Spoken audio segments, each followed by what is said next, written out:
नमस्कार दोस्तों, यूपीएससी हिंदी के इस स्टडी प्लेटफॉर्म में मैं शुभम मिश्रा आप सभी का स्वागत करता हूं। तो दोस्तों, जैसा कि हम छठवां लेक्चर है ये और मैं यहां पर करा रहा हूं आपको करंट अफेयर्स स्पेशल की 500 मोस्ट इंपॉर्टेंट या 500 मोस्ट इंपॉर्टेंट जो मल्टीपल चॉइस क्वेश्चंस हैं उनको, ठीक है। तो इसी क्रम में ये ओपन प्लेटफॉर्म पे पढ़ने वाला वीडियो है, तो इसे आप देखिएगा।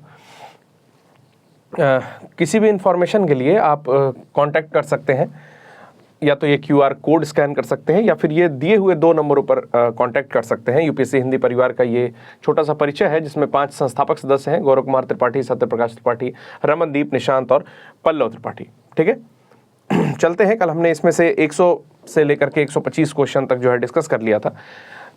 126वें क्वेश्चन से हमें यहाँ डिस्कस करना है, तो सीधे क्वेश्चन पर चलते हैं। प्रश्न है आपके सामने यहाँ पर, ठीक है। प्रश्न क्या है? प्रश्न है, ऊपर ही रखते हैं, आंसर तो दिख रहा है इसका, ठीक है।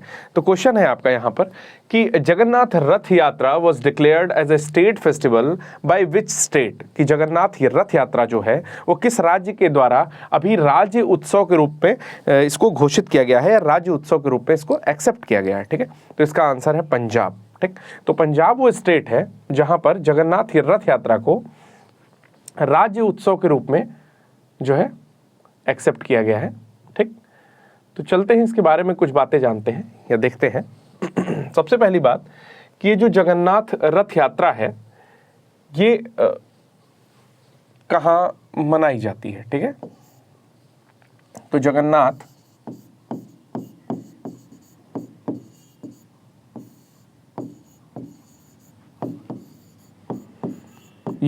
रथ यात्रा या रथ यात्रा कॉमन टर्म में बोला जाता है, ठीक है। ये मनाई जाती है आपकी उड़ीसा में, ठीक है। ऐसा माना जाता है कि जो जगन्नाथ मंदिर है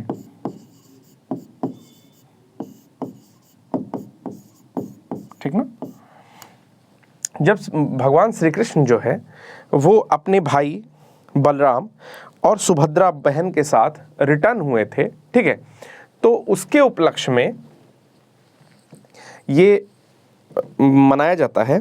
बेसिकली वो वृंदावन से होते हुए गुंडीचा मंदिर आए थे और वृंदावन वन से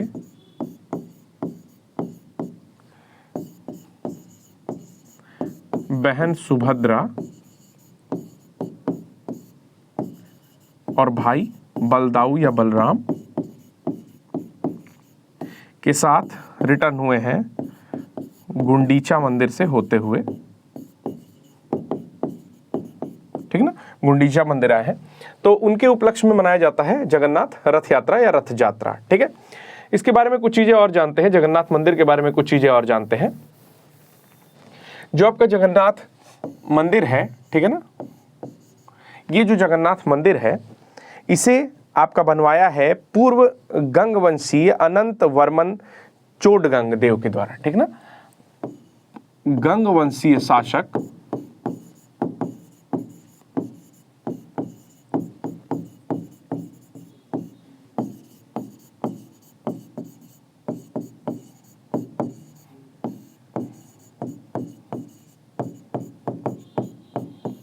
ठीक है ना, अनंत वर्मन चोडगंग के द्वारा, ठीक है। और ये जो है आपका जो लॉर्ड जगन्नाथ का मंदिर है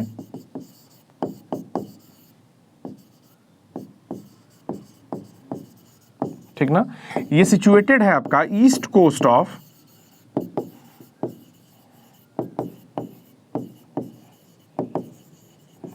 उड़ीसा के ईस्ट कोस्ट पर सिचुएटेड है। इसी मंदिर को, जो आपका ये जगन्नाथ मंदिर है, इसे ही कहते हैं यवनिका तीर्थ, ठीक है ना। ऐसा माना जाता है कि जो आपके यम होते हैं उनकी ताकत भी भगवान जगन्नाथ के यहाँ उपस्थित होने से क्षीण हो जाती है, अर्थात वो यम जो है वो भी मतलब आत्मा को ले जाने का काम करते हैं, ठीक ना, मृत्यु के देवता हैं, तो वो भी अपना कार्य यहाँ पर नहीं कर पाते हैं, ठीक है। तो इसको बोलते हैं यवनिका तीर्थ, यवनिका तीर्थ। इंग्लिश में यही चीजें मैं यहाँ पर लिख देता हूँ,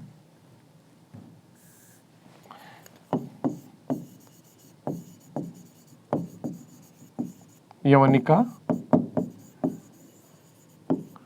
पिलग्रिम। ओके, यवनिका तीर्थ या यवनिका पिलग्रिम भी बोला जाता है। इसे ही एक नाम और भी देते हैं जिसका नाम है व्हाइट पैगोडा। ठीक है, इसे ही व्हाइट पैगोडा भी कहा जाता है। तो जगन्नाथ मंदिर के बारे में मैंने बहुत सारी बातें आपको बता दी हैं। मैंने क्या क्या बताया कि हाल ही में जो जगन्नाथ यात्रा है या जगन्नाथ रथ यात्रा है, ठीक ना, जो जगन्नाथ मंदिर से आपका रिलेट करती है, उसमें क्या होता है कि 3 चैरियट रहता है, यानी कि 3 रथ रहते हैं।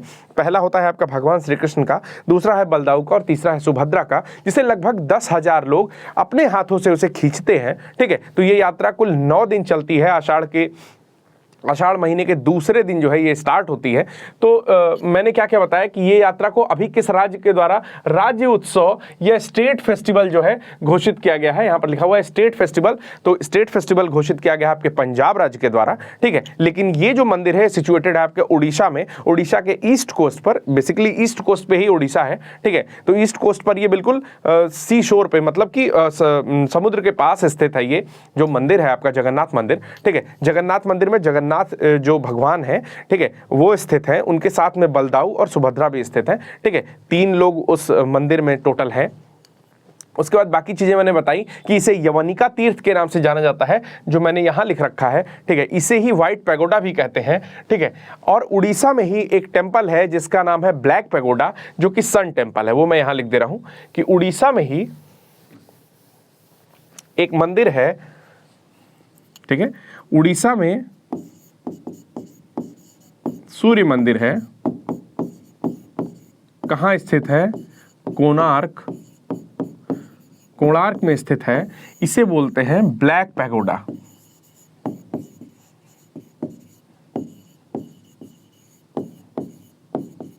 ठीक, इसे बोलते हैं ब्लैक पैगोडा। तो ये कुछ इसकी इंफॉर्मेशन है। मैंने ये भी बताया कि जो यमनिका तीर्थ बोला जाता है, ठीक है, यमनिका तीर्थ इसको बोला जाता है क्योंकि जो मृत्यु के देवता हैं यम, ठीक है, वो भी यहाँ पर भगवान जगन्नाथ के प्रेजेंस के कारण, उनके उपस्थित होने के कारण मृत्यु भी जो है यहाँ पर नहीं आती है, इस तरह की मान्यता है। ठीक है, बाकी मैं आपको बता देना चाहता हूँ जगन्नाथ मंदिर के द्वार के बारे में। ठीक है, तो पहला तो ये है कि यहाँ पर एक सूर्य द्वार है जो कि सूर्य मंदिर से जो है निकाल करके आपके जगन्नाथ मंदिर में लगाया गया है। बाकी ये जो है 4 धाम जो अपने होते हैं उसमें से एक है, ठीक ना, पुरी इसी को बोलते हैं। और इसके जो द्वार हैं उसके कुछ नाम हैं। यहाँ पर है अश्व द्वार,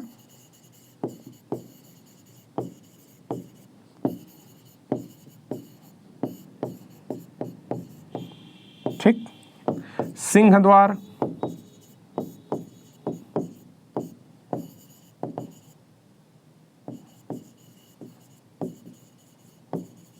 ठीक, व्याघ्र द्वार,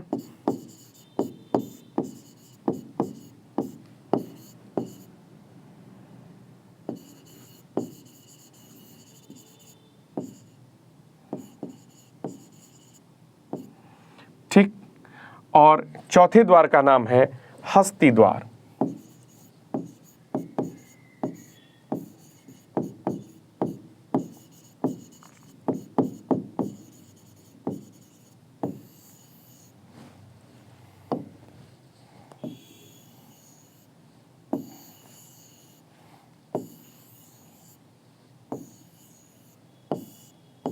ठीक, तो ये 4 द्वार हैं इसमें एंट्री लेने के लिए। और सिंह द्वार जो है इसका मुख्य प्रवेश द्वार है। ये कैसे रेड हो जाता है, मुझे यही सीखना है, ठीक है ना।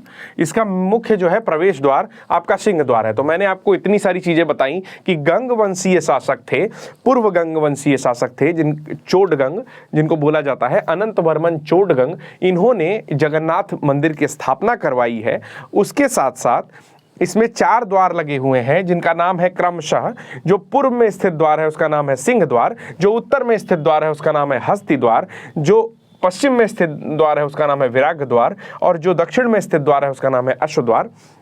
इन द्वारों का क्या महत्व है कि इस द्वार से जो है लोग एंट्री ले सकते हैं, और ये मुख्य द्वार है जो कि सिंह द्वार नाम से प्रसिद्ध है। ठीक है, इसका जो एक और स्तंभ है यहाँ पर सूर्य के कोणार्क मंदिर से ले आकर के जो है ये आपके जगन्नाथ मंदिर में स्थापित किया गया है। उसके अलावा मैंने बताया कि इसे यवनिका तीर्थ के नाम से भी जानते हैं। तो पहला प्रश्न है ये, जिसे पंजाब राज्य ने अभी में राज्य उत्सव के रूप में एक्सेप्ट किया है। तो ये बहुत ही इंपॉर्टेंट क्वेश्चन है, ये 5 स्टार इंपॉर्टेंट क्वेश्चन है। ठीक है, मैं यहाँ पर 5 स्टार कर दे रहा हूं और चलते हैं फिर अगले प्रश्न की ओर। आशा करता हूं कि आपको ये टॉपिक समझ में आया होगा। नेक्स्ट क्वेश्चन की ओर चलते हैं। अगला प्रश्न है, वरुण नौसैनिक अभ्यास भारत व अन्य किस देश के मध्य संपन्न होता है? ठीक है, तो पहला तो इस अभ्यास का नाम है वरुण। ठीक है, सेम इसी तरह से एक और अभ्यास होता है जिसका नाम है गरुड़।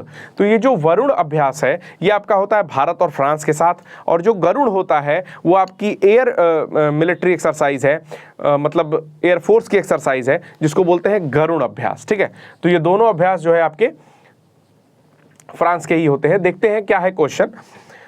127वां प्रश्न है कि वरुण नौसेना अभ्यास भारत व अन्य किस देश के मध्य संपन्न हुआ? ठीक है, तो ये संपन्न हुआ आपका फ्रांस के साथ, कि भारतीय नौसेना और फ्रांसीसी नौसेना के बीच वरुण नामक द्विपक्षीय सैनिक अभ्यास का 20वां संस्करण 2022 तक अभी अरब सागर में आयोजित किया गया। तो आपसे क्वेश्चन ये पूछ सकता है कि कौन-सा संस्करण था? तो 20वां या 20th एडिशन था, 20th एडिशन था इसका। ठीक है, उसके साथ साथ इसका नाम है वरुण। ठीक, एक और अभ्यास होता है जिसका नाम है गरुड़। ठीक है ना, और ये करती है एयरफोर्स, दोनों देशों की एयरफोर्स करती है। ठीक है, इसके साथ साथ मैं आपको बहुत सारे अभ्यास यहां पर बता देना चाहता हूं। ठीक है, तो अपना कॉपी पेन उठा लीजिए क्योंकि मैं बहुत सारे अभ्यास का नाम लिखूंगा और क्रमशः वो आप लोग नोट करते जाइएगा। ठीक है,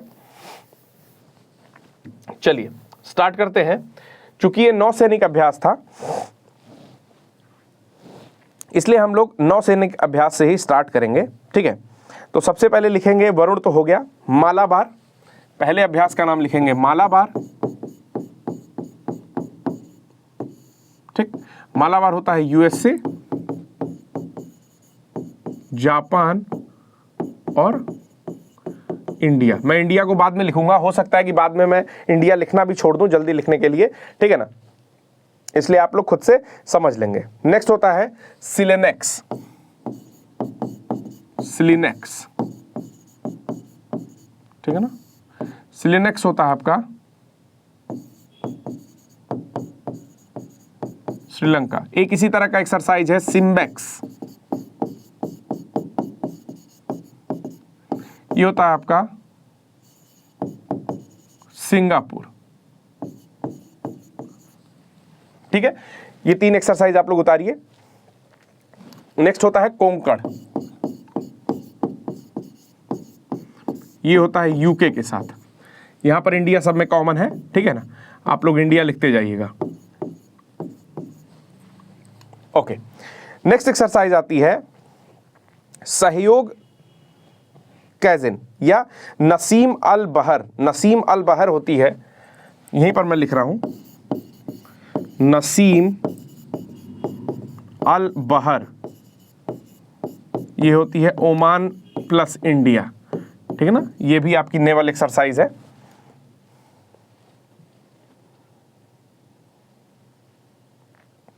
ऑसिडिंग्स,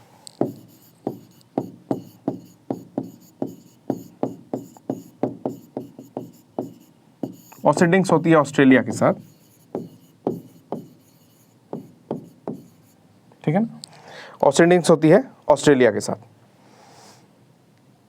वहीं अगर बात करें हम लोग कुछ मिलिट्री एक्सरसाइजेस की, जिसमें से कुछ का नाम मैं लिख देता हूं। ठीक है ना,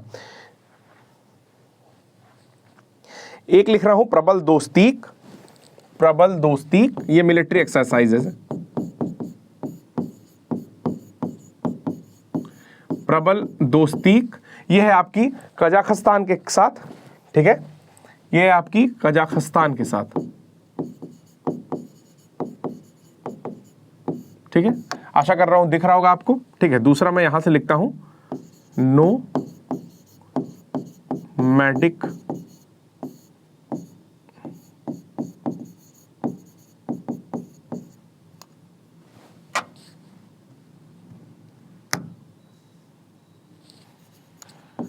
एलिफेंट, इसको इंग्लिश में भी लिख देता हूं।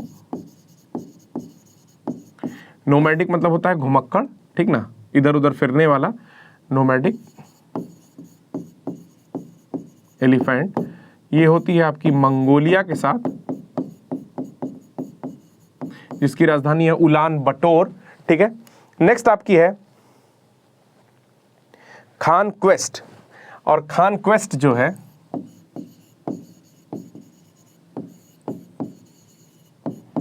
ये भी होती है आपकी मंगोलिया के साथ, ठीक है। तो ये मिलिट्री एक्सरसाइजेस 3 मैंने लिखी हैं, उसके साथ ही मित्र शक्ति श्रीलंका के साथ, वज्र प्रहार यूएसए के साथ, ठीक है ना। मित्र शक्ति, वज्र प्रहार यूएसए के साथ, मित्र शक्ति श्रीलंका के साथ, ठीक है ना। एक्विरीन होती है एक, एक्विरीन, ठीक है ना, ये मलेशिया के साथ होती है शायद, या म्यांमार के साथ होती है, मलेशिया के साथ आई थिंक होती है, जी नहीं मलेशिया नहीं, मालदीव के साथ होती है ये, ठीक है, इसे आप करेक्ट कर लीजिएगा, मालदीव के साथ होती है, ठीक, ये कजाकिस्तान लिखा है, ठीक है। तो ये कुछ जो इधर की एक्सरसाइजेज हैं वो है मिलिट्री एक्सरसाइज, ठीक है ना, ये सारी मिलिट्री एक्सरसाइजेज हैं, ठीक ना, मिलिट्री एक्सरसाइजेज हैं। आशा करता हूं कि आपने सब कुछ नोट कर लिया होगा। तो चलते हैं अगले प्रश्न की ओर, ठीक है। उससे पहले मैं आपको एक काम देता हूं, जो आज के पंचायत में भी हमने डिस्कस किया है। आपको बताना है, एक सेकंड, आपको बताना है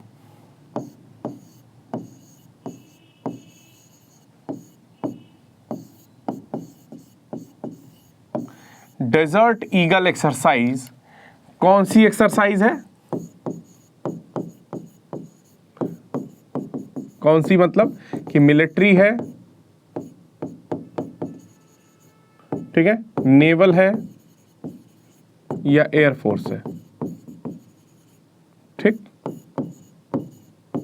ठीक, मिलिट्री है, नेवल है, एयरफोर्स है, कौन सी एक्सरसाइज है और किस देश के साथ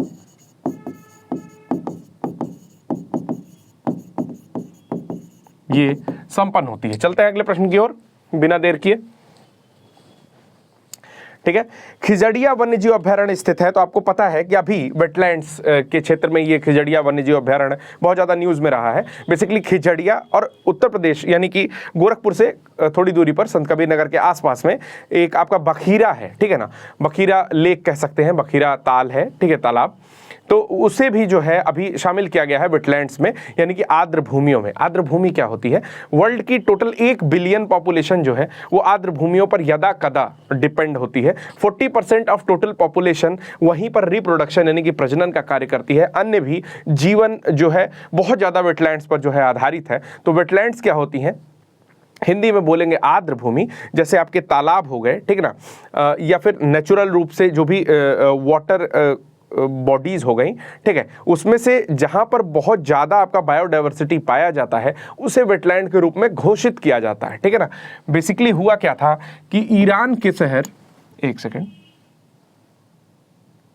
थोड़ा ऊपर करते हैं, तो खिजड़िया पहली बात तो है गुजरात में, उत्तर होता है इसका गुजरात। अब क्वेश्चन को हम लोग एक्सप्लेन करते हैं, ठीक। मैं बता रहा था कि ईरान के शहर रामसर में, ठीक ना, 2 फेब 1971, ठीक है ना, ईयर में थोड़ा सा कंफ्यूजन है, ठीक है, मैंने सही बताया है कि ईरान के शहर रामसर में 2 फेब 1971 को एक कन्वेंशन पास हुआ, ठीक ना, कन्वेंशन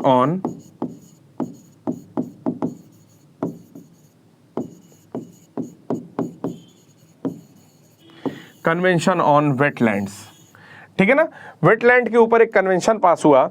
इन्होंने कहा, ठीक है, जिसे नोट डाउन करना है वो लोग नोट कर लेंगे कि आर्द्र भूमि होती क्या है। ये डिफाइन किया गया कि पानी में स्थित मौसमी या स्थायी पारिस्थितिक तंत्र जिसमें मैंग्रोव, दलदल, नदियां, झीलें, डेल्टा, बाढ़ के मैदान, बाढ़ के जंगल, प्रवाल भित्ति के अलावा मानव निर्मित अपशिष्ट जल उपचार तालाब या जलाशय भी आते हैं, ठीक है। तो कितनी वाटर बॉडीज मैंने बताई, मैंने बताया मैंग्रोव, ठीक है ना। मैंने बताया मैंग्रोव, दलदल, ठीक है, उसके साथ नदियां, झीलें, डेल्टा, बाढ़ के मैदान, नदी, झील, डेल्टा, बाढ़ के मैदान। जैसे जो अभी बखीरा है वो क्या है, बाढ़ का मैदान है। जो बखीरा अभी शामिल किया गया है वो क्या है, बेसिकली बाढ़ का मैदान है। बाढ़ के समय में राप्ती नदी जब उफनती थी तो यहाँ पर पानी जो है जमा हो जाता था, उससे बना हुआ ये स्थान है, ठीक है ना। तो इसमें जो है स्थायी पारिस्थितिक तंत्र, स्थायी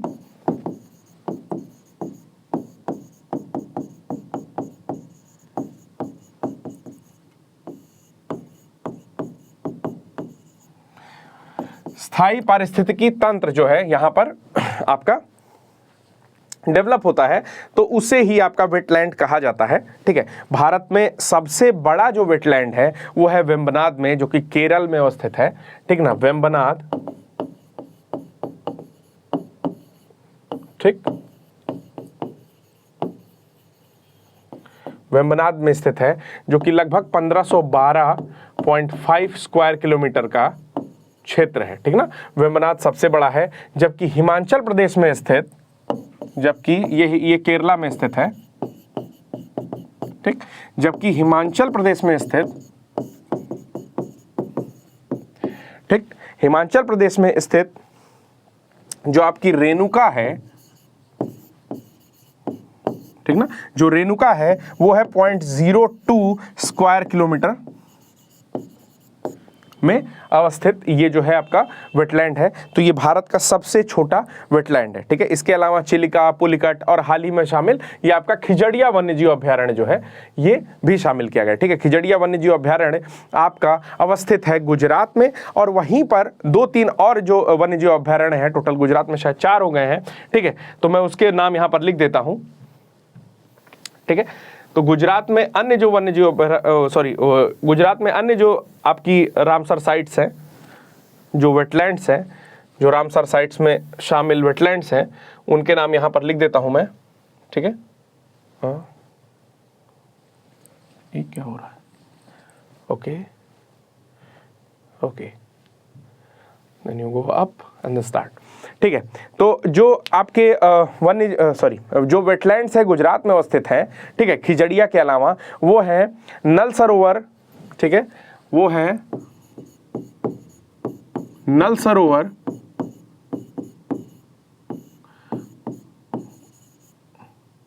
वधवाना, ठीक, तीसरा हो गया आपका थौल सरोवर, थौल, THOL, थौल सरोवर, और जो हाल ही में शामिल हुआ है उसका नाम है खिजड़िया, ओके। तो ये आपके टोटल जो है वन्यजीव अभ्यारण्य है, वन्यजीव अभ्यारण्य मैं कह रहा हूँ, खिजड़िया जो है वेटलैंड में शामिल किया गया है। इसके अलावा ये वन्यजीव अभ्यारण्य भी है, ठीक है। वन्यजीव अभ्यारण्य में बहुत सारे आते हैं, जैसे आपका गिर है, मरीन नेशनल पार्क है, ठीक है। उसके बाद आपका एक आता है वंशदा, ठीक है। तो ये सब जो है आपके वहाँ के नेशनल पार्क्स हैं, ठीक है। वंशदा है, गिर है, मरीन नेशनल पार्क है, उसके बाद आपका आता है पूर्णा है, ठीक है, वाइल्ड लाइफ आता है, ठीक है, मतलब जो जंगली गधे के लिए प्रसिद्ध है। वहाँ पर जंगली गधा जो है आपके रन का जो क्षेत्र है, कक्ष का रन जो बोलते हैं, उस क्षेत्र में बहुत ज़्यादा जंगली गधे जो है पाए जाते हैं, ठीक है। तो उनके लिए भी एक वन्यजीव अभ्यारण्य वहाँ पर आरक्षित है, ठीक है। तो चलते हैं अगले क्वेश्चन की ओर।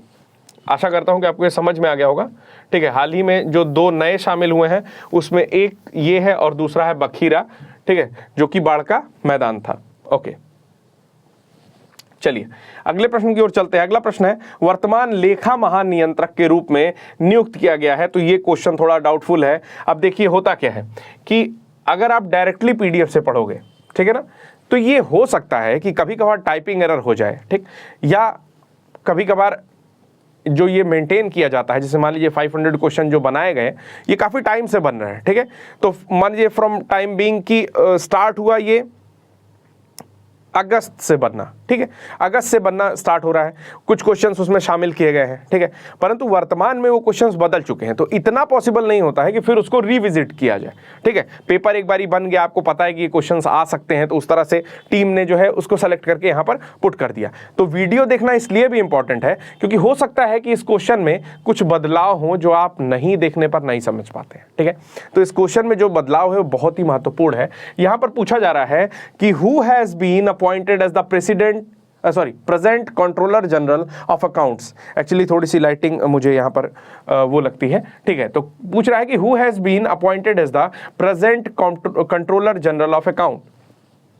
तो जो हमारा क्वेश्चन है वो पूछ रहा है कि वर्तमान लेखा महानियंत्रक के रूप में किसे नियुक्त किया गया है, जिसका आंसर यहाँ पर है कि जो नियुक्त हुई हैं वो एक महिला है जो जिनका ऑप्शन में नाम ही नहीं है, ठीक है। तो इसीलिए मैं कह रहा हूं कि क्वेश्चन जो प्रिपेयर होते हैं वो काफ़ी लंबे टाइम से जैसे प्रिपेयर होना स्टार्ट हो जाते हैं, और अगर उसमें कोई चेंजेस होती हैं तो वो चीज़ें नहीं दिखती हैं। तो उनका नाम है श्रीमती सोनाली सिंह, ठीक है। तो सब लोग देखेंगे कि उनका नाम है श्रीमती सोनाली सिंह, ये ऑप्शन में गिवन नहीं है, ठीक है। उनका नाम है श्रीमती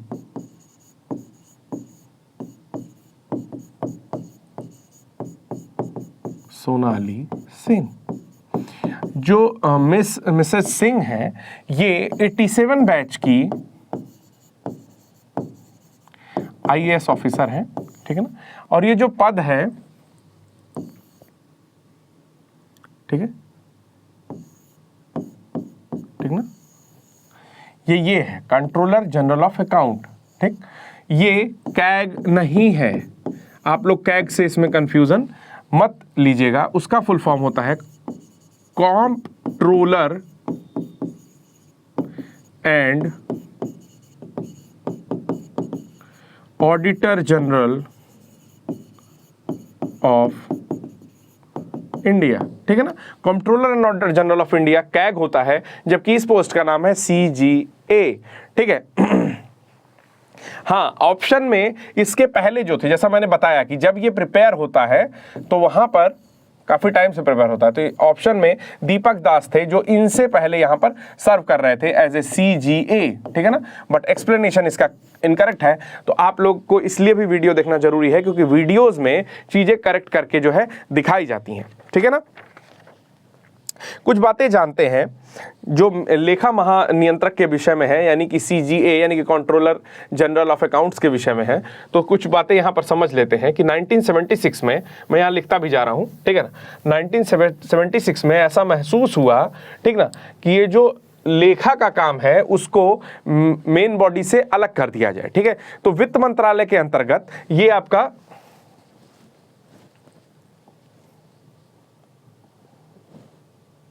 ओके, चलिए, हाँ, तो वित्त मंत्रालय के अंतर्गत जो है ये आपका लेखांकन का कार्य 1976 में अलग किया गया, ठीक ना। मैं लिख दे रहा हूं यहां पर 1976 में लेखांकन का कार्य अलग CGA द्वारा करना शुरू हुआ, ठीक। अब ये क्या है, अगर कैग और CGA में अंतर देखते हैं तो ये कॉन्स्टिट्यूशनल बॉडी है, यानी कि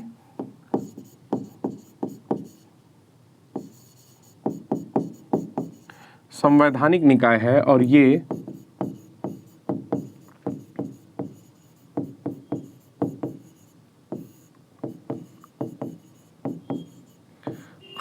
असंवैधानिक निकाय है, ठीक। नेक्स्ट आपका कह रहा है कि आपकी ये जो कैग होती है ये इंडिपेंडेंट बॉडी होती है, ठीक, जबकि ये इंडिपेंडेंट बॉडी नहीं होती है, ये होती है वित्त मंत्रालय के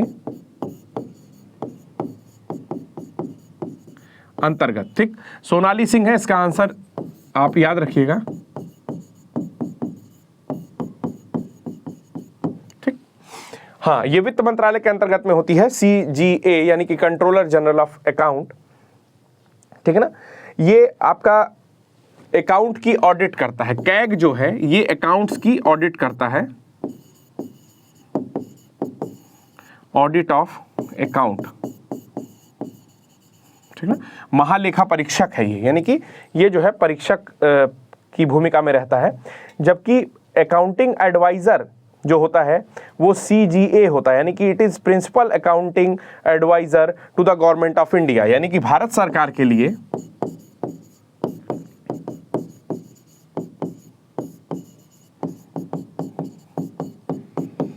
मुख्य अकाउंटिंग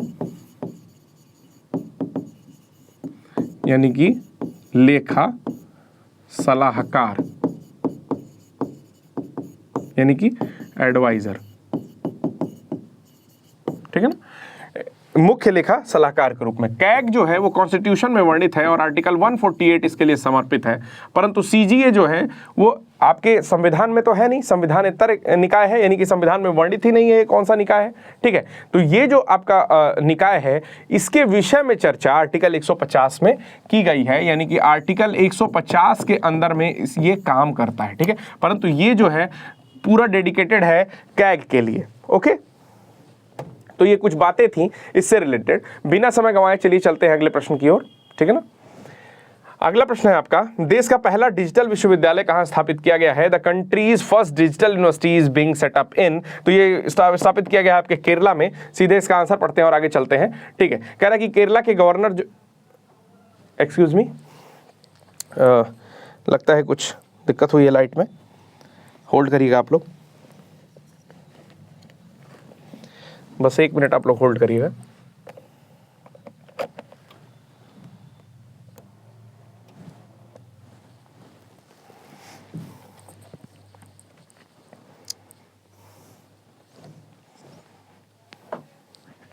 हाँ, तो मैं बात कर रहा था कि जो जैसे ये जो बैच है, अगर इस बैच को आपको ज्वाइन करना है तो उसके लिए जो भी नंबर दिए हुए हैं या फिर जो ये वीडियोस आते हैं उसके डिस्क्रिप्शन बॉक्स में काफ़ी सारी इन्फॉर्मेशन गिवन है, तो इन इन्फॉर्मेशंस को देख करके, ठीक है, या आपको कोई भी कुछ भी पूछना होता है, आपको कोई कमेंट करना होता है, आपको लगता है कि कुछ क्वेरी की जानी है, ठीक है ना, तो आप बिल्कुल उस नंबर पर जो है कॉन्टैक्ट कर सकते हैं और आपको 24 घंटे के अंदर अंदर रिप्लाई कर दिया जाएगा। तो हम लोग चलते हैं जहां पर हमने छोड़ा था वहीं से आगे बढ़ते हैं। तो आगे हम लोग का है कि जो देश का पहला डिजिटल विश्वविद्यालय है वो कहाँ स्थापित किया जा रहा है? तो स्थापित किया जा रहा है केरला में। तो मैं बता रहा था केरला के जो गवर्नर है उनका नाम है आपका आरिफ मोहम्मद, ठीक है ना। केरला के जो गवर्नर है उनका नाम है आरिफ मोहम्मद, और जो यहाँ के वो है उनका नाम है पिनरई विजयन। सीएम जो है केरला के जो सीएम है उनका नाम है पिनरई विजयन।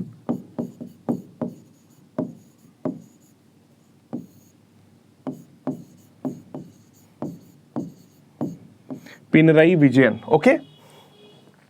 और केरला के जो गवर्नर है उनका नाम है आरिफ मोहम्मद खान, ओके। उन्होंने इनॉग्रेट किया है फर्स्ट डिजिटल यूनिवर्सिटी जिसका नाम है Kerala university of digital sciences innovation and technology, ठीक ना, KUDSIT, ठीक ना, Kerala university of digital sciences information technology. KUDSIT जो है यहाँ पर उद्घाटन किया गया है। अगर इसका शॉर्ट फॉर्म कुछ और हो तो आप लोग एक बार चेक कर लीजिएगा, मैंने अभी बनाया है, ठीक है, तो मुझे लगा कुडसिट बेटर होगा। बाकी इसके बारे में बता देना चाहता हूँ कि केरला में क्या क्या कितने नेशनल पार्क स्थित हैं।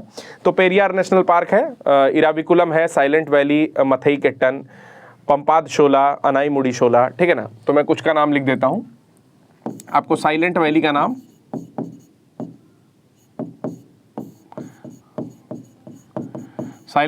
नाम आपको पता है, ठीक है ना। उसके बाद आता है आपका पंपादम शोला,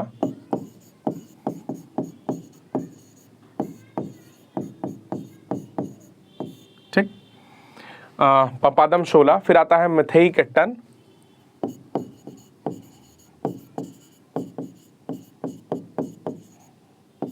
ठीक। फिर आता है इराविकुलम और पेरियार।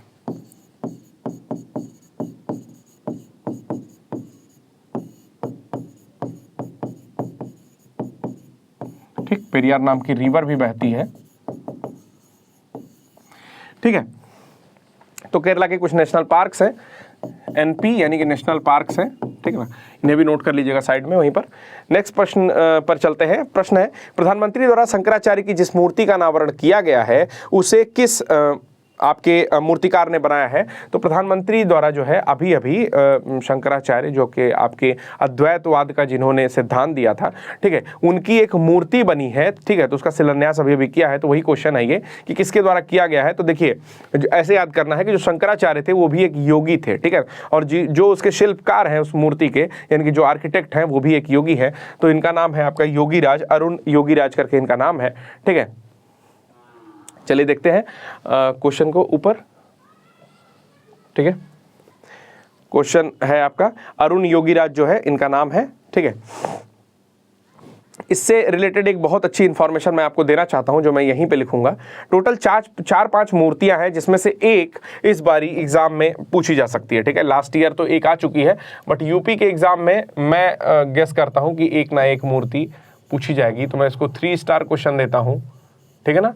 ये इसमें से कोई ना कोई एक मूर्ति पूछी जाएगी। सबसे पहले शुरू करते हैं स्टैचू ऑफ इक्वलिटी की, जिसके पूछे जाने की संभावना बहुत ज़्यादा है, ठीक है ना।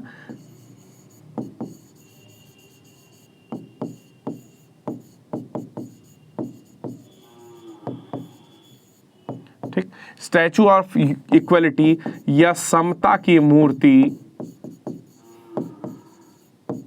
कुल 216 फीट की मूर्ति है। किसकी है? 11वीं से 12वीं सदी के एक महान संत या आप दार्शनिक कह सकते हैं जिनका नाम है रामानुजाचार्य, ठीक है ना। ये स्थापित कहाँ है? तो चिन्नाजीयर स्वामी, ठीक ना, त्रिदंडी आश्रम में स्थापित है, हो हैदराबाद में, ठीक है ना। ये मूर्ति आपकी शमशाबाद,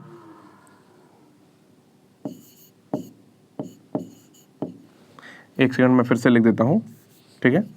मूर्ति स्थापित है शमशाबाद,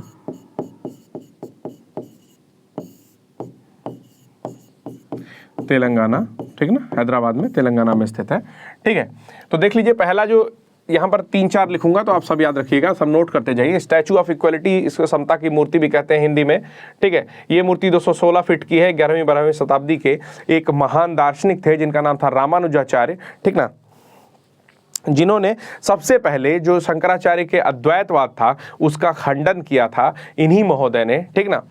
और इनका जो शमशाबाद तेलंगाना में इनकी मूर्ति आपका स्थापित है।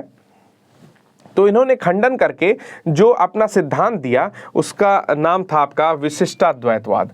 इसका नाम था विशिष्टाद्वैतवाद,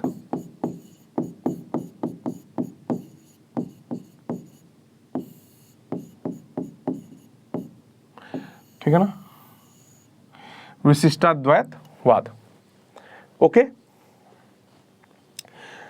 नेक्स्ट मूर्ति देखते हैं, इसे मैं डिलीट कर रहा हूं। नेक्स्ट मूर्ति देखते हैं, दूसरी मूर्ति है, ठीक है, दूसरी मूर्ति है, ठीक है। दूसरी मूर्ति का नाम है आपका स्टैचू ऑफ बिलीफ,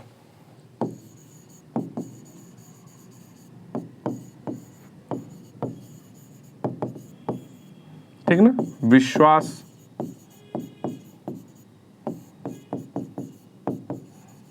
की मूर्ति, ठीक है। ये मूर्ति किसकी है? ये मूर्ति है हिंदू भगवान आपके शिव की, ठीक है ना, शिव भगवान की ये मूर्ति है। और ये नाथ द्वार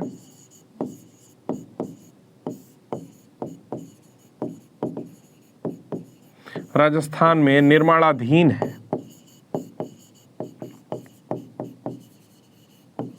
ठीक है ना। नाथ द्वार राजस्थान में निर्माणाधीन है, ठीक है ना।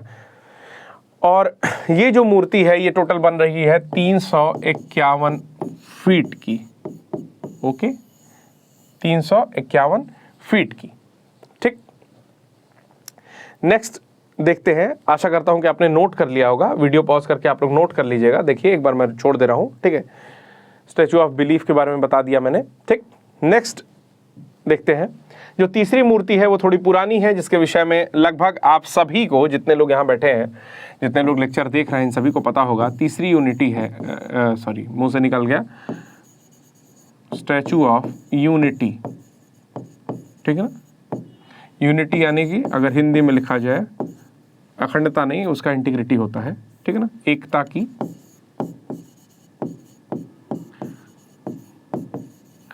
मूर्ति, ठीक। ये वल्लभ भाई पटेल की है, कुल 595 फीट के आसपास। ओके, ये कहां पर है? केवड़िया, गुजरात, ठीक है ना। ये स्थित है आपकी केवड़िया, गुजरात में, ठीक। जिसका नाम शायद वहाँ का जो एक स्टेशन है उसका नाम अब बदल रहे हैं, इसे एकता नगर कर देंगे, ठीक है। तो ये केवड़िया गुजरात में स्थित है आपकी मूर्ति, ठीक। नेक्स्ट आती है स्टैचू ऑफ पीस। चौथी मूर्ति है स्टैचू ऑफ पीस, जिस पर क्वेश्चन पूछा जा चुका है।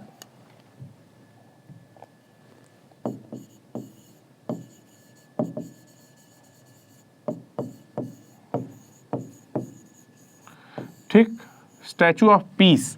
स्टैचू ऑफ पीस जो है, ठीक, ये आपकी श्री सुरेश्वर वल्लभ महाराज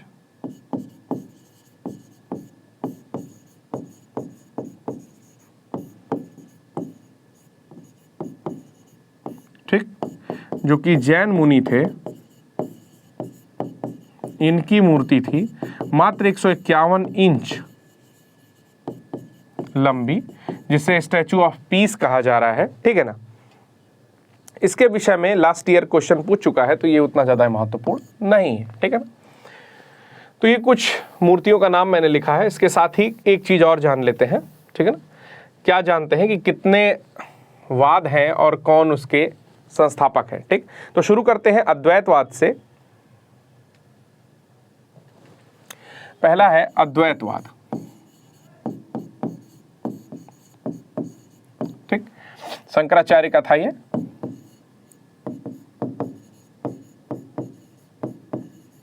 ठीक। फिर आता है विशिष्टाद्वैतवाद,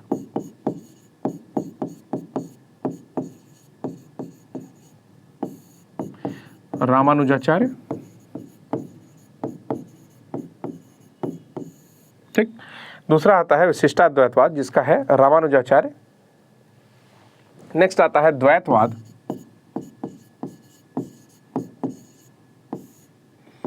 ठीक। द्वैतवाद आपका आता है मध्वाचार्य का,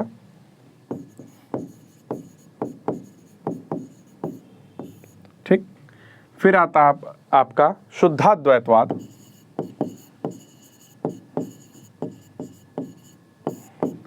वल्लभाचार्य का, ठीक। और एक आता है आपका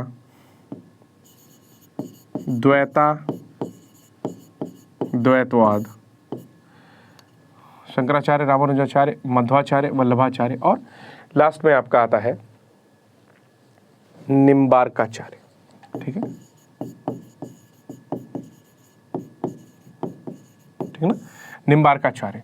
तो ये जो है ये 8वीं सदी के आसपास के हैं। ये 11वीं से 12वीं में है, ठीक है ना। ये 15वीं से 16वीं में है, जो मध्वाचार्य है 15वीं से 16वीं में है, ठीक है ना। और सॉरी, ये 13वीं से 14वीं में है, ये है 15वीं से 16वीं में, और ये भी जो है 12वीं सदी के आसपास है।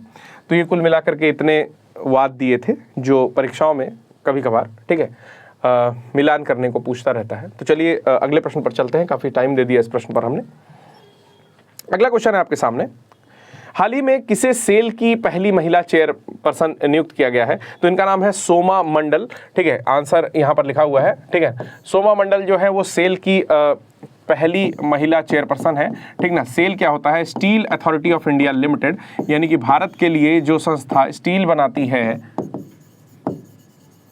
उसी का नाम है सेल,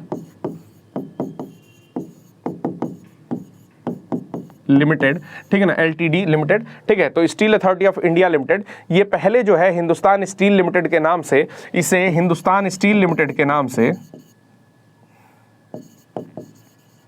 ठीक है ना, यहाँ पर डी होगा, हिंदुस्तान स्टील लिमिटेड के नाम से, ठीक, 1954 में स्थापित किया गया था, ठीक है। तो सेल के बारे में बस इतना ही। जिसकी पहली जो CMD बनाई गई है, यानी कि चेयरपर्सन जो बनाई गई है, ठीक ना, वो बनाई गई है आपका सोमा मंडल, तो नाम याद रखिएगा, ठीक। इसके बारे में बाकी कुछ जानने लायक नहीं है।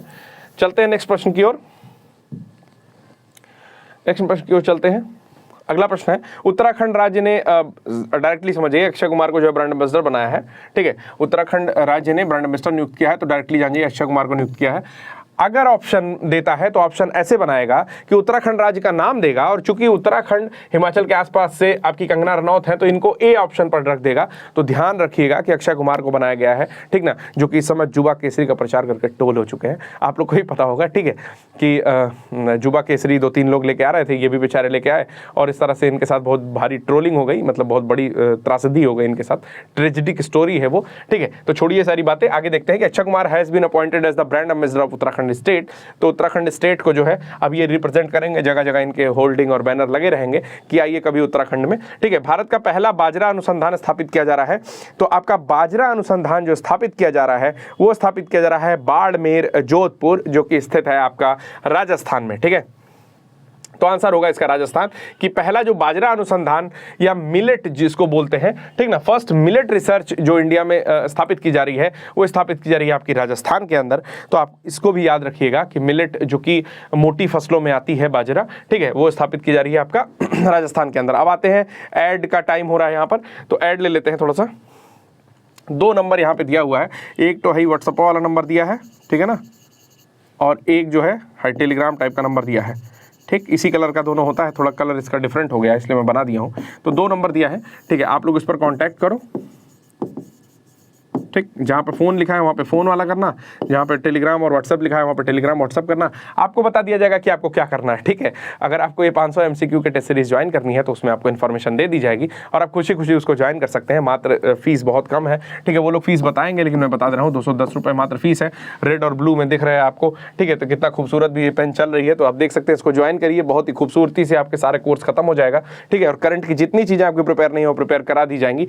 नेक्स्ट प्रश्न आता है कि केवड़िया रेलवे स्टेशन का नाम चेंज कर दिया गया, उसका नाम है एकता नगर रेलवे स्टेशन, ठीक है। तो ये काफ़ी नाम बदलो काम बदलो टाइप में जो है ये काम किया जा रहा था। तो केवड़िया आपको पता है कि कहाँ पर स्थित है, केवड़िया आपके गुजरात में स्थित है। उसी के केवड़िया जो जगह है, ठीक है, वहीं पर आपका स्टैचू ऑफ यूनिटी भी स्थित है। केवड़िया जो है वो आता है आपका वेस्ट रेलवे में, ठीक है ना, पश्चिम रेलवे में केवड़िया आता है, ठीक, वेस्टर्न रेलवे जोन में आता है, ठीक। तो जो केवड़िया रेलवे स्टेशन या केवड़िया जगह है वो आती है आपकी नर्मदा जिले में। तो 2-3 चीज़ें याद रखिएगा।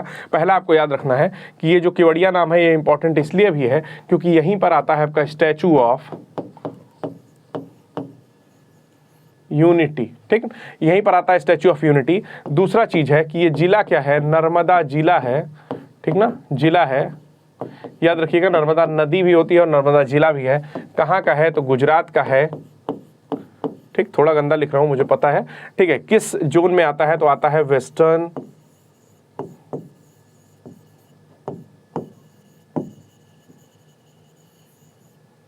वेस्टर्न रेलवेज में आता है, ओके, ठीक है। चलिए अगले प्रश्न पर चलते हैं बिना समय गंवाए कि अगला प्रश्न है, किस संस्थान ने किसानों के लिए किसान नाम का ऐप लॉन्च किया है। तो एक ऐप आया है जिसका नाम है किसान ऐप। क्या नाम है,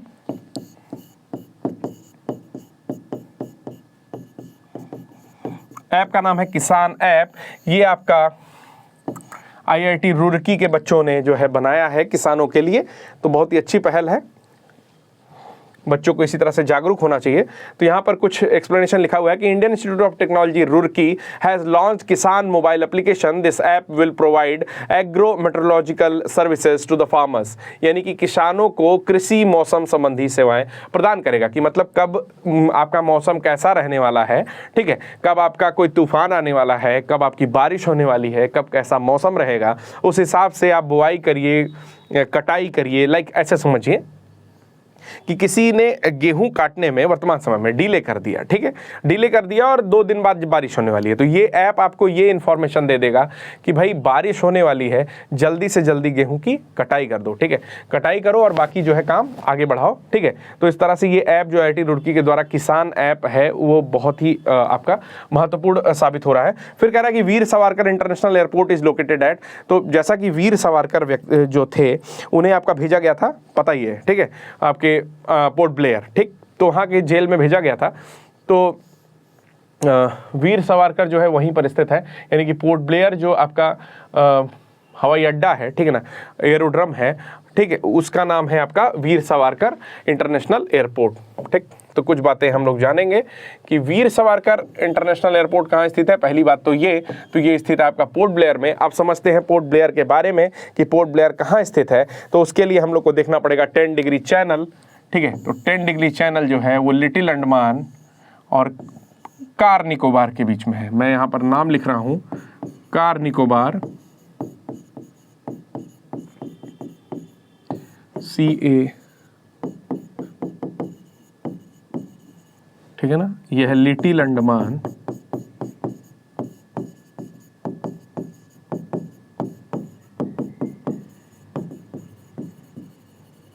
ठीक। ये कितने डिग्री चैनल है? 10 डिग्री चैनल है, ठीक है, लिटिल अंडमान और कार निकोबार के बीच में। जब उसके नीचे आते हैं तो कार निकोबार, लिटिल निकोबार और ग्रेट निकोबार, 3 निकोबार आता है। कार निकोबार, लिटिल निकोबार और आता है ग्रेट निकोबार,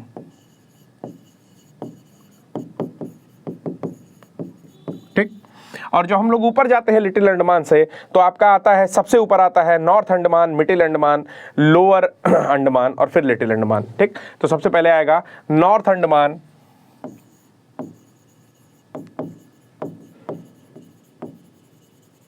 ठीक, मिडिल अंडमान,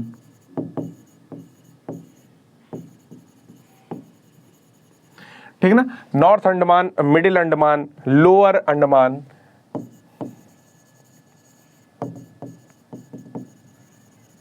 ठीक, और यहां पर आएगा आपका लिटिल अंडमान। तो सबका नाम मैंने लिख दिया है।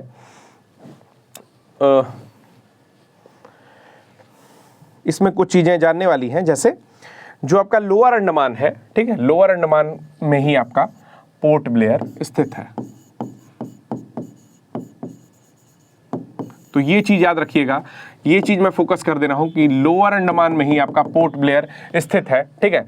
उसके बाद आता है आपका लिटिल अंडमान, और जो नॉर्थ अंडमान है उसी के आसपास में, उससे थोड़ी दूरी पर स्थित सैडल पीक है, जो यहाँ की सबसे ऊंची चोटी है, ठीक है ना, थोड़ी दूरी पर स्थित है सैडल पीक, जो यहाँ की सबसे ऊंची चोटी है, ठीक है। इसके अलावा मलिक्यू कांडू, आपको बताना है कमेंट बॉक्स में मलिक्यू कांडू,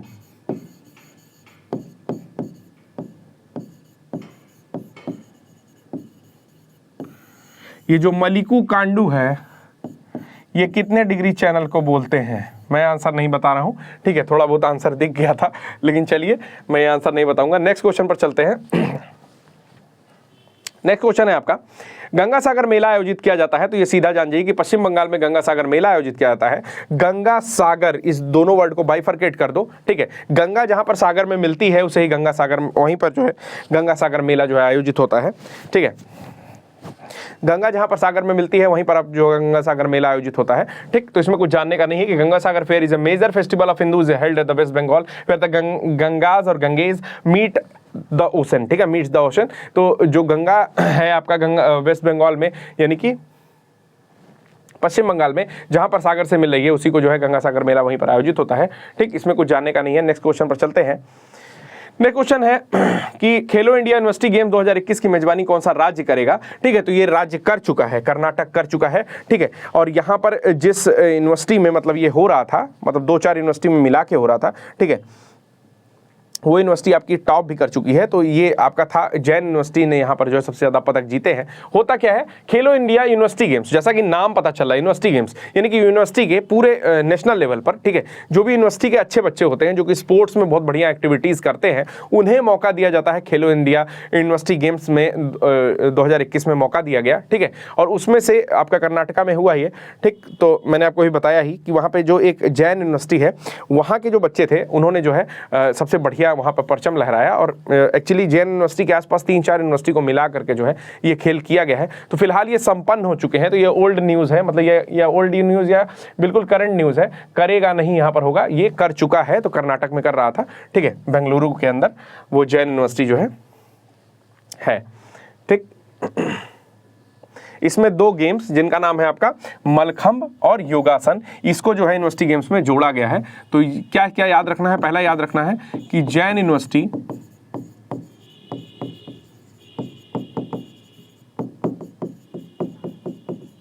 टॉप्ड, ठीक, और दूसरा है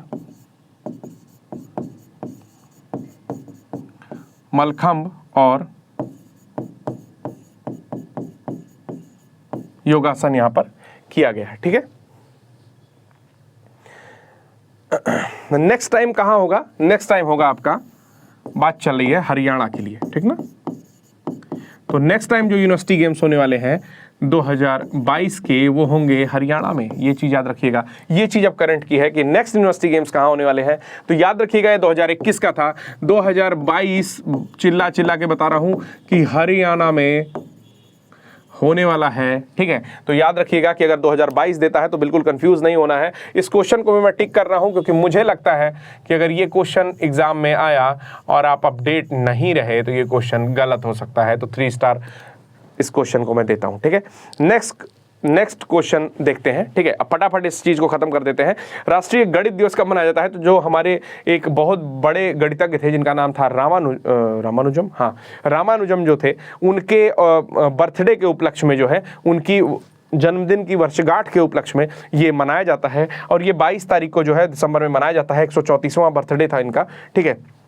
यहाँ पर लिखा हुआ है कि national mathematics day is celebrated every year on 22 December since 2012, यानी कि 22 दिसंबर 2012 से प्रत्येक वर्ष मनाया जा रहा है, ठीक है। और ये रामानुजम की 134वीं वर्षगांठ थी जीवन, मतलब जन्मदिन की। This is celebrated to commemorate the birth anniversary of mathematician Srinivas Ramanujam. The year 2021 is celebrating the 134th birth anniversary of Ramanujan.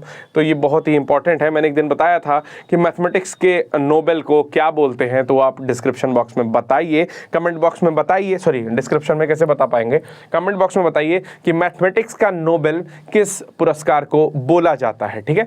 आप अपना कमेंट बॉक्स में उसका आंसर करिए, ठीक है। मैं वेट करता हूं कि आप कमेंट बॉक्स में आंसर करिए। अभी मैं जब लास्ट वीडियो देख रहा था तो किसी स्टूडेंट ने, किसी मित्र ने जो है वहीं पर साथियों एक कमेंट किया था, मुझे एग्जैक्टली याद नहीं आ रहा है, बट मैंने वो क्वेश्चन पूछा था और उन्होंने कमेंट किया था। मुझे नाम नहीं एग्जैक्टली याद आ रहा है, मुझे चेक करना पड़ेगा तब मैं बता पाऊंगा, ठीक है। लेट मी चेक, थोड़ा समय लग सकता है, 1 सेकंड देखते हैं कि क्या सिचुएशन है। शायद अभी चेक नहीं हो पाएगा, ठीक है। तो अभी मैं चेक नहीं कर पाऊंगा क्योंकि सेलफोन मैं रिकॉर्डिंग में लगाता हूं, ठीक है। तो बट उनको बहुत मतलब धन्यवाद कि आपने जो है लेक्चर देखा और आपने आंसर किया। बिल्कुल, आप जब मेरे से बात करने की कोशिश करोगे ना, तो इस वीडियोस के माध्यम से ही हम बात कर सकते हैं। अगर मैंने कोई क्वेश्चन दिया कि आप कमेंट बॉक्स में उसका आंसर करो, तो आप बिल्कुल ट्राई करो कि उसका आंसर कर सकते हो। तो मैंने पूछा है कि अभी मैथमेटिक्स का नोबेल जिसे कहा जाता है, ठीक है, उसका क्या नाम है। ओके, चलिए नेक्स्ट क्वेश्चन देखते हैं। अगला प्रश्न है आपका, भारत का पहला खाद्य संग्रहालय स्थापित किया गया है। तो डायरेक्टली इसका आंसर देख लीजिए, तमिलनाडु के तंजावुर में इसका जो है खाद्य संग्रहालय अभी अभी स्थापित किया गया है, जो कि भारत का पहला खाद्य संग्रहालय होगा। तो जब भी वर्ड पहला आएगा आपको पता है कि सर उसको टिक कर देंगे। तो मैं इस पर 2 स्टार बना रहा हूं, ठीक है। ये क्वेश्चन बहुत इंपॉर्टेंट है कि पहला खाद्य संग्रहालय कहाँ स्थापित किया गया है। तो 1 लाइनर टाइप क्वेश्चन है, लेकिन ये इंपॉर्टेंट है, तो इसे आप टिक कर लीजिए, इसे आप रट लीजिए कि तमिलनाडु के तंजावुर में खाना जब लोग ज़्यादा खाते हैं, खाने को सुरक्षित रखना चाहते हैं, इसलिए जो है खाद्य संग्रहालय वहां पर पहला खोला गया है। नेक्स्ट क्वेश्चन देखते हैं, which of the following states is the first LPG enabled and smoke free state in the country. तो आपको पता है कि पहाड़ी राज्य जो है वो सबसे ज़्यादा स्वच्छ होते हैं, इसीलिए जब हम पहाड़ों पर घूमने जाते हैं तो हमें बहुत आनंद की अनुभूति होती है। जो वहाँ का O2 लेवल होता है, ठीक है, ऑक्सीजन का जो लेवल होता है वो हालांकि ऊंचाई के साथ घट जाता है, लेकिन फिर भी हमें बहुत क्लीन ऑक्सीजन वहाँ पर मिलती है, क्योंकि आपको पता है कि वहाँ पर इंडस्ट्रीज़ कम है, पोल्यूशन मैदानी क्षेत्रों की अपेक्षा बहुत कम है वहाँ पर, ठीक है। तो इस तरह की स्थिति है कि वहाँ पर जो है ऐसा रहता है कि पोल्यूशन टोटल कम होता है, ठीक है। तो जो पहला LPG enabled smoke free state है कंट्री का, वो आपका वहाँ पर हिमाचल प्रदेश में स्थित है, ठीक है। तो ये क्वेश्चन भी देख लेते हैं एक बार कि Himachal Pradesh is the first LPG enabled and smoke free state in the country. मतलब ना वहाँ पर धुआं है और ना ही वहाँ पर मतलब पहला LPG enabled smoke free state है, मतलब स्मोक फ्री भी है और एलपीजी इनेबल्ड भी है, ठीक। नेक्स्ट क्वेश्चन देखते हैं हम लोग कि the world's largest igloo cafe has been opened, ठीक ना, या has opened in which place of India, ठीक। तो इग्लू क्या होता है आपको पता होगा कि लोग बर्फ के घर बनाते हैं, ठीक है, ठीक।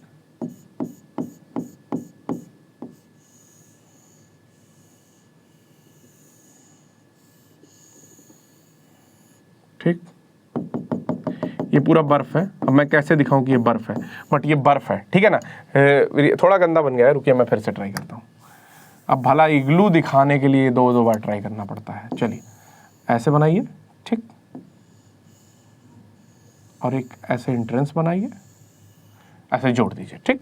तो मान लीजिए पूरा बर्फ है, ठीक। अब यहाँ पे एंट्रेंस है, यहाँ से घुसोगे, ठीक है, तो ये पूरा बर्फ का घर हो गया, ठीक है। इसी के बोलते हैं इग्लू।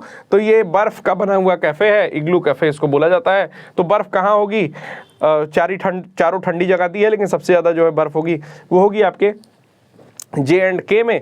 तो J&K will be the correct answer. तो जम्मू और कश्मीर में पहला इग्लू कैफे बनाया गया है। World largest igloo cafe, the local businessman of Gulmarg has started igloo restaurant to give tourist exciting and beautiful memories. बहुत बढ़िया इनके लिए रहेगा और विश्व का सबसे बड़ा है, इसलिए बहुत ज़्यादा इंपॉर्टेंट है। मैं 143 कहाँ गए भाई, ठीक है, 143 को मैं 143 टिक करता हूँ, यानी कि ठीक है ना, ये बहुत इंपॉर्टेंट है, ठीक। वर्ल्ड का सबसे पहला बना है, तो ये भी क्वेश्चन इंपॉर्टेंट है। एक तो जम्मू कश्मीर से रिलेटेड है और दूसरा सबसे बड़ा वर्ल्ड का है, ठीक है। हालांकि आने की संभावना मुझे नहीं लगता है कि इसकी है, थोड़ा कम है, स्टार इकट्ठो कम कर दीजिए, ठीक है, 2 स्टार दे दो इसको, 2 स्टार बहुत है, बट ये इंपॉर्टेंट है एग्जामिनेशन पॉइंट ऑफ व्यू से, ओके। नेक्स्ट देखते हैं, अगला प्रश्न है कि निम्नलिखित में से किसके द्वारा असिग्मा नामक मैसेजिंग ऐप लॉन्च किया गया है। तो भारतीय सेना के द्वारा जो है ये ऐप लॉन्च किया गया है। आंसर भी यहाँ पर लिखा हुआ है कि ASIGMA app, ASIGMA app launched by the Indian army. It is messaging app with features like multi layered security, tracking data transfer ETC, ठीक ना, कि आपका ट्रैकिंग, डेटा ट्रांसफर आदि सुविधाएं होंगी, बहुस्तरीय सुरक्षा दे रहा है। तो असिग्मा एक ऐप है जिसको लॉन्च किया गया है आपका भारतीय सेना के द्वारा। तो इसको याद रखिएगा क्योंकि बड़ा ऊट पटांग सा एक क्वेश्चन इसको कह सकते हैं कि यहाँ पर इतने अच्छे अच्छे मंत्रालय दिए गए हैं, ठीक है, कि रक्षा मंत्रालय, केंद्रीय सूचना प्रौद्योगिकी, नीति आयोग। तो कोई भी व्यक्ति असिग्मा जो ऐप है ना, उससे इन तीनों को ही लगाने के आपके 80% चांसेस है, अगर आपने इसे ठीक से नहीं पढ़ रखा है, ठीक है ना। तो आप यही 3 लगाएंगे, आपका कभी ध्यान जाएगा ही नहीं भारतीय सेना। तो असिग्मा ऐप को, ठीक ना, असिग्मा ऐप को आप भारतीय सेना, ठीक ना, सेना से, इंडियन आर्मी से रिलेट कर लो, ओके। नेक्स्ट क्वेश्चन पर चलते हैं। नुसंतारा, ठीक। तो नुसंतारा आपको पता है कि इंडोनेशिया की नई राजधानी बनाई जा रही है जो कि आपकी बोर्नियो द्वीप पर स्थित है। हुआ क्या, ऐसा माना जा रहा है कि जिस हिसाब से जल स्तर बढ़ रहा है उसमें थाईलैंड का बैंकॉक, ठीक है, आपका इंडोनेशिया का जो जकार्ता है, ये सारे ऐसे शहर हैं जो सबसे पहले, ठीक ना, डूबेंगे। जैसे तुवालू डूब रहा था, ठीक है, तो ये सारे शहर सबसे पहले डूबेंगे। तो उस स्थिति में यहाँ की जो राजधानी थी, मतलब इंडोनेशिया की जो राजधानी थी जकार्ता, उसे बदलना बहुत ज़्यादा जरूरी हो गया था। तो कालीमंतान जो कि नुसंतारा के अंतर्गत स्थित है, जो मैंने कई बार जो है कालीमंतान के नुसंतारा में ट्रांसफर किया जा रहा है, जो कि आपका बोर्नियो द्वीप पर स्थित है। थोड़ा गंदा गंदा लिखा रहा है, ठीक है।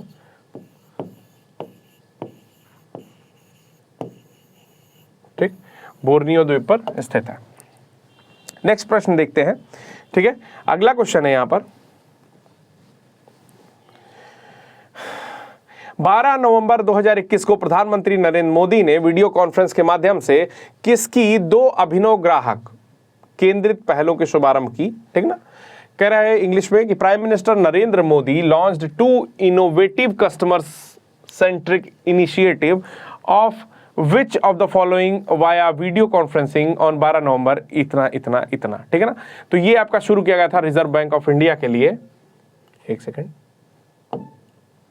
ठीक है, ये शुरू किया गया था आपका रिजर्व बैंक ऑफ इंडिया के लिए। यहां पर आंसर भी दिया हुआ है कि प्राइम मिनिस्टर नरेंद्र मोदी ने लॉन्च किया है 2 innovative consumer centric initiative of the reserve bank of India, the reserve bank of India's retail direct scheme and the reserve bank integrated ombudsman scheme through video conferencing. Video conferencing के through जो है इसको start किया गया है। चलिए देखते हैं अब अगले प्रश्न को।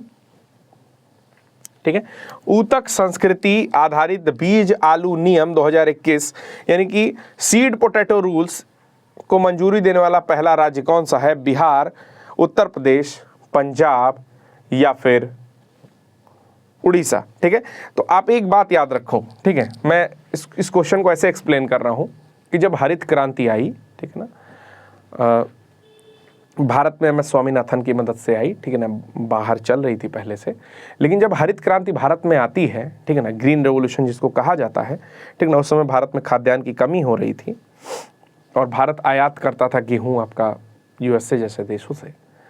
ठीक है, तो ग्रीन रेवोल्यूशन के केस में जो सबसे पहले प्रयोग किए गए, ठीक है, वो किए गए आपके पंजाब, हरियाणा इत्यादि क्षेत्रों में। ठीक है ना, वहाँ की फर्टाइल लैंड पहले समय से फर्टाइल है ना, वो एक्चुअली वो पूरा इंडस बेसिन, 5 नदियों की भूमि पंजाब, तो जो सिंधु की सहायक नदियां हैं सब बह रही हैं वहाँ से। तो जब वहाँ पर लाया गया ना ग्रीन रेवोल्यूशन के तहत चीज़ों को, तो उसी तरीके से ऐसे याद कर लो कि जो आलू के लिए जो सीड है, ठीक है, उसका प्रयोग भी उन्हीं क्षेत्रों में किया गया। ठीक है, तो इसका करेक्ट आंसर होगा पंजाब, क्योंकि पंजाब वो जगह है जहाँ पर tissue culture based seed potato जो है वहाँ पर लाया गया है। ठीक है, मैं पानी पीता हूँ, तब तक आप लोग जो है अपना काम करिए 1 मिनट।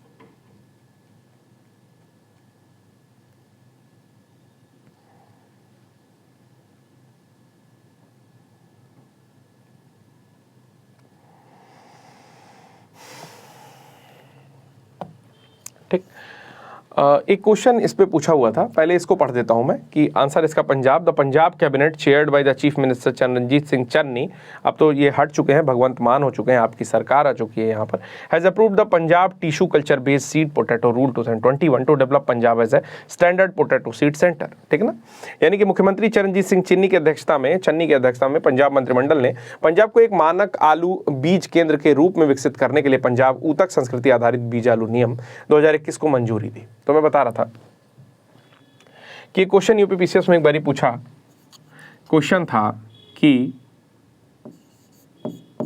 नॉर्मन बोरलॉग किस क्षेत्र में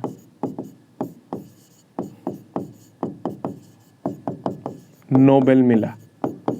ध्यान से देखिएगा, क्वेश्चन पूछा कि नॉर्मन बोरलॉग को किस क्षेत्र में नोबेल मिला। अभी मैं एक क्वेश्चन आपसे पूछूंगा तो आप में से भी कम 30 से 40% लोग ये गलत कर देंगे। ठीक है, हाँ, हो सकता है कि सीरियस कैंडिडेट्स ना गलत करें, लेकिन अगर आम जनता में क्वेश्चन पूछ लिया जाए जिन्होंने बेसिक प्रिपरेशन कर रखी है, ठीक है, बेसिक से ऊपर नहीं कर रखी है, बेसिक में बॉटम बेसिक, ठीक है, तो वो क्वेश्चन का गलत आंसर करेंगे। मैं पहला ऑप्शन बना रहा हूं,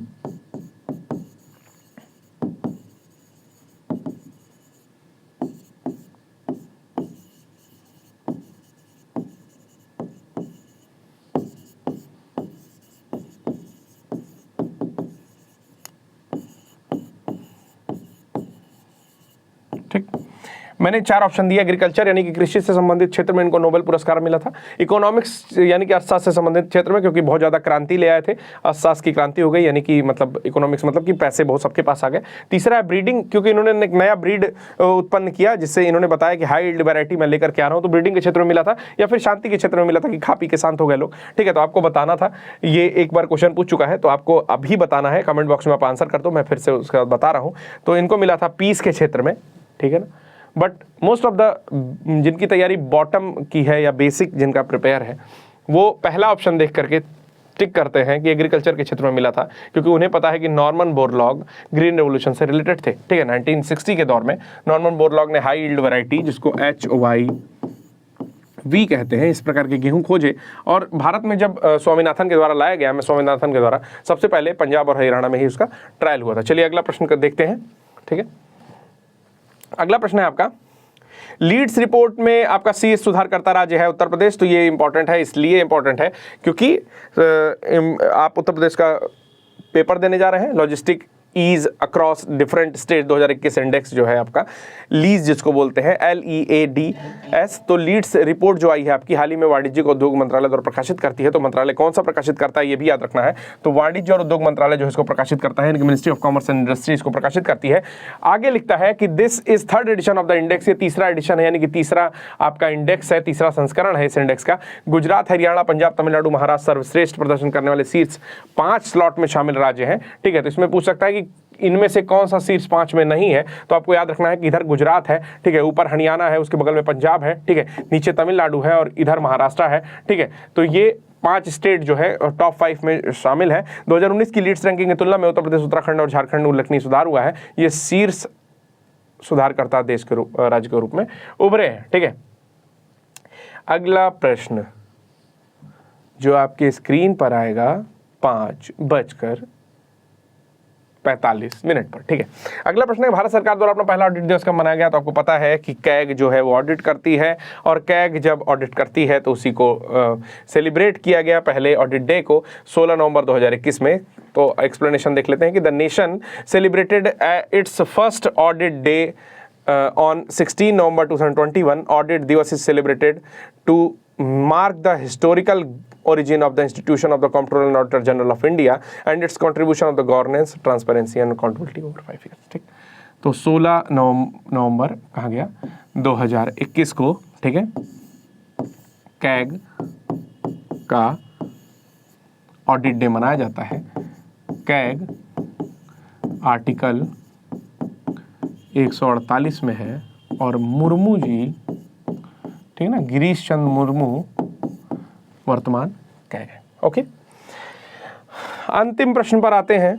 ठीक है, तो निराश ना होइए, हताश ना होइए, अंतिम प्रश्न आने वाला है आपका। ठीक है, तो मैं एक बार फिर अपील कर देता हूं कि अगर आपके करंट अफेयर्स प्रिपेयर नहीं है तो आप मेरी मदद से प्रिपेयर कर सकते हो। ठीक है, यहाँ पर 500 क्वेश्चंस के एक्सप्लेनेशन मैं लेकर के आऊँगा, उसके साथ साथ आपको PDF प्रोवाइड की जाएगी। और अगर आपको किसी भी क्वेश्चन में डाउट होता है या आप कुछ अपना कुछ ऐड करना चाहते हो कि किस तरह से क्वेश्चन का क्रम होना चाहिए, ठीक है, तो आप मुझे कमेंट बॉक्स में मैसेज कर सकते हैं, वो टीम के द्वारा देखा जाता है। अगर आपका सुझाव ठीक लगता है, ठीक है, तो वहाँ पर आपका नाम भी ले लूँगा और बाकी मैं वो सुझाव शामिल भी कर लूँगा अपने जो भी ये सेशन चल रहा है उसमें। तो कोशिश करिए कि सुझाव दीजिए, और जिससे कि हम लोग भी अपने आपको इम्प्रूव कर सकें। ठीक है, अब अगला क्वेश्चन है आपके स्क्रीन पर। ठीक है, अगला क्वेश्चन देखते हैं, राष्ट्रीय स्तर के ई जागरूकता कार्यक्रम 2021 की शुरुआत किसने की है। ठीक है, यहाँ पर लिखा है कि who launch the national level e awareness programme to. तो ये आपका नारायण राणे ने जो है की है, नारायण राणे, सूक्ष्म MSME के जो बढ़ावा देने के लिए, युवाओं की भागीदारी के लिए ई राष्ट्रीय स्तर का जागरूकता कार्यक्रम जिसको संभव बोला गया है। तो जो ये ई जागरूकता कार्यक्रम है 2021, इससे ज़्यादा इम्पोर्टेंट है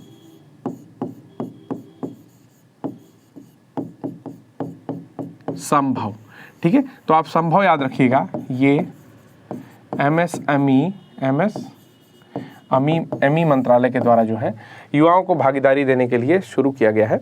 और जो मंत्री हैं इसके, नारायण राणे, इन्होंने दिल्ली में जो है इस कार्यक्रम को शुरू किया है। ठीक, तो चलिए जो है यहाँ पर इस सेशन को ख़त्म करते हैं। आशा करता हूँ कि आपको लेक्चर समझ में आ रहा होगा। ठीक है, और आपको पता ही है कि मैं ये लेक्चर डेली बेसिस पर बनाता हूँ, ठीक है। अगर आपको ज़्यादा इन्फॉर्मेशन चाहिए और टेस्ट सीरीज़ ज्वाइन करनी है, ठीक है ना, ये टेस्ट के माध्यम से संपन्न होता है, जिसका मैं वीडियो डिस्कशन यहाँ पर करता हूँ। अगर आपको टेस्ट सीरीज़ ज्वाइन करनी है तो यहाँ पर 2 नंबर दिए हुए हैं, आप जल्दी से जल्दी ये टेस्ट सीरीज़ ज्वाइन कर लीजिए, क्योंकि आज से कुल मिला के आपके पास लगभग 1 महीने का समय बच रहा है, ठीक है। तो 1 महीने में आपका ये पूरा डिस्कशन हो जाएगा, आप इसको रिवाइज कर लेंगे। उसके साथ साथ स्टैटिक का जो पोर्शन आप पढ़ रहे हैं या पूर्वावलोकन, घटना चक्र जो भी आप लगाते हैं, ठीक है, उसको आप अपना कंटिन्यू रखिए। इस 500 क्वेश्चन में मैंने हर बार ये गारंटी तो नहीं दी है एग्जैक्टली, लेकिन मैं ये कहता हूँ कि कम से कम 10%, मतलब 500 में अगर आपके 25 या 30 क्वेश्चन आते हैं तो कम से कम उसमें से 20 से 30%, यानी कि 10 प्रश्न के आसपास हूबहू डिट्टो इसमें से आ जाएंगे, ठीक है। अब आप अगर आपका भाग्य बिल्कुल ही खराब हुआ, या हमारा सबका भाग्य अगर बिल्कुल ही खराब हुआ, तो इसके बाहर के प्रश्न पूछने चाहिए। लेकिन जहाँ तक पीसीएस का सवाल है, पीसीएस को ध्यान में रख के ही इसको जो है स्ट्रक्चर दिया गया है, यूपीएससी को ध्यान में रख के नहीं दिया गया है। तो पीसीएस के लेवल पर इसमें से मोस्टली क्वेश्चन आने चाहिए, ठीक है। और आप यूँ ही सपोर्ट करते रहिए। अगर आपको ज्वाइन करना है तो बिल्कुल दिए हुए नंबरों पर कॉन्टैक्ट करिए। और इस सेशन को यहीं खत्म करते हैं। आप बताइएगा कि ये सेशन कैसा लगा। तब तक के लिए धन्यवाद।